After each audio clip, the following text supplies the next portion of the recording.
یہ ڈرامہ، یہ فلمیں جو آپ دیکھتے ہیں، ان کو بڑے بڑے بجٹ دیے جاتے ہیں. ایک بجٹ صرف اسی لیے ہوتا ہے کہ اس ڈرامے میں جو خاتون لباس پہنے گی وہ ویسٹرنائز لباس ہوگا. پروجیکٹڈ ڈرامے بنائے جاتے ہیں. ابھی مثلا سید کی غیر سید سے شادی ہو سکتی ہے نہیں ہو سکتی، اس پہ وہ ڈرامے بنا رہے ہیں. ایک تو مسئلہ فقہی ہو کہ ہونا چاہیے کہ نہیں ہونا چاہیے. بھائی فلم انڈسٹری کو کیا پڑی ہے کہ معاشرے میں ایک مسئلہ جو ہمارا انٹرنل مسئلہ ہے اس پہ ڈرامہ بنا دیا جائے. لباس کیسا ہونا چاہیے اس پہ ڈرامہ بنا دیا جائے. اب یہ بچے بچیاں دیکھتے ہیں، ان کے وجود پہ کیا ہوتا ہے اثر. انہوں نے سب سے پہلے اپنی سوسائٹیز پہ ایکسپیرینس کیے ہیں. جب وہ ایکسپیرینسز کامیاب ہو جاتے ہیں پھر وہ آپ کی سوسائٹیز میں آتے ہیں.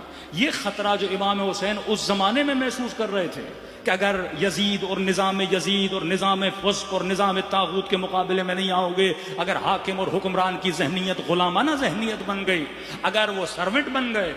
یہ ماڈرن سلیوری کا مطلب کیا ہے کہ ذہنی غلامی جو ٹی وی کے ذریعے سے، میڈیا کے ذریعے سے، سوشل میڈیا کے ذریعے سے جوانوں کے ذہنوں کو کنٹرول کیا جاتا ہے. آپ کی بچی اگر کسی لباس کو پسند کرتی ہے تو ایسے تو نہیں کر رہی، اس کے سب کانشیس میں کوئی چیز ڈالی گئی ہے. آپ کا بیٹا اگر کسی چیز کو، یہ پسند اور ناپسند کی بنیاد کیا ہے؟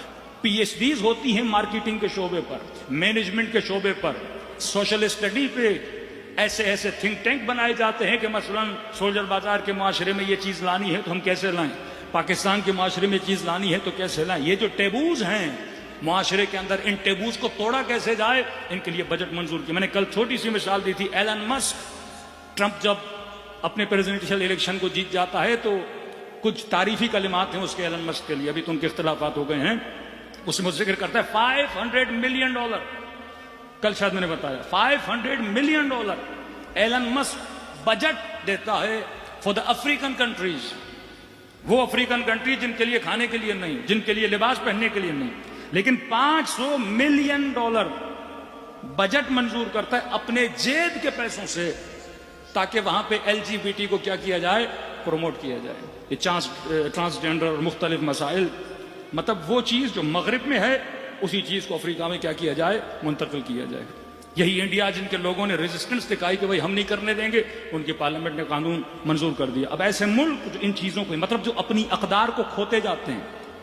ہندو کے مذہب میں اس چیز کی اجازت نہیں ہے، ان کا ریلیجن اس کی اجازت نہیں دیتا، بٹ ان کی گورنمنٹ قانون کو پاس کر دیتی ہے.